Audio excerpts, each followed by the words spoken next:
My search took me some 9,000 miles from home to the Ugandan city of Entebbe. From here, a chartered plane flew us an hour east to Bundabugyo. The place was so remote, we had to land on a grass runway. It was here, in the mountains, that I met 35-year-old ASIMU KILOLO and 13-year-old MAUREEN Kirohona, who had intimate knowledge of Kandes Story. I just cried when I heard her story. Do you fear that you could become like the girl in Kandes Story? Yes, I'm afraid of being alone. I'm afraid of becoming an orphan. Kandes Story is a real-life account of a 12-year-old African girl who loses her father and then mother to AIDS. Kandi is left to fend for herself and her 5 siblings. The story about her struggles is illustrated in this 45-page booklet. Nothing fancy about the book, yet her story has touched countless people living with or affected by HIV/AIDS. Are you afraid of dying? No, but I'm worried about my family. Just like in Kandes Story, when the father died, the family suffered. ASIMU KILOLO is HIV positive. It's been 5 years since the diagnosis. He feels okay today.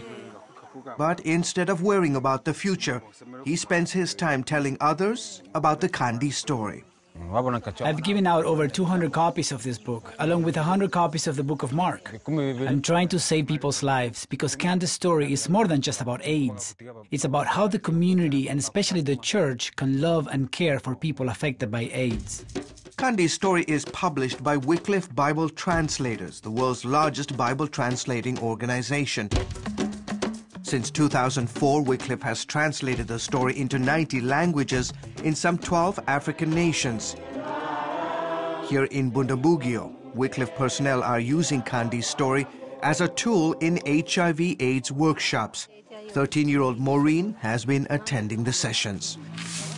And when she is not in class, Maureen is tending to daily chores at home and looking after her mother, who is dying of AIDS.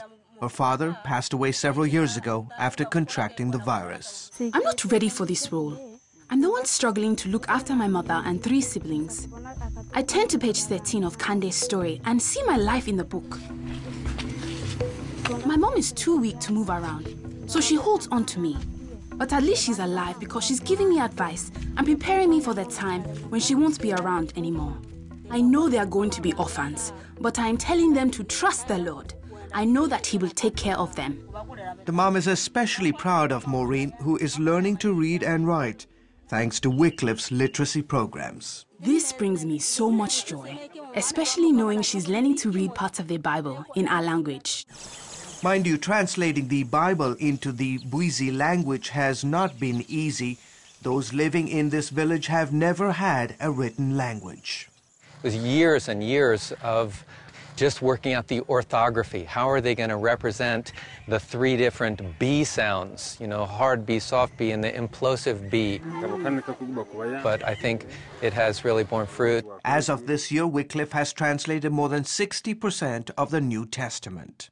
Verifying scriptural accuracy is so key to the whole process of Bible translation, and that is why WYCLIFFE translators take a very long time, a very painstaking process of making sure that what they're translating is accurate. But Bible translation is only part of the solution.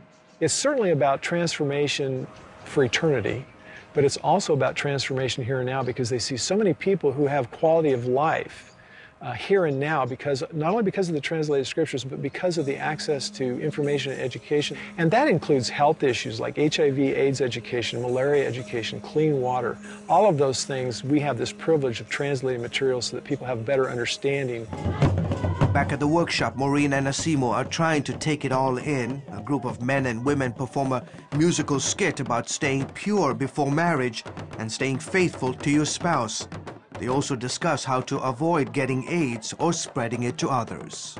Our people need this information. I'm going to take what I learned here and share it with others. I love people, and I have a responsibility to help my fellow men stay alive and be healthy. If I ever get the chance to go to college, I want to become a nurse or a teacher. I want to educate people about this disease.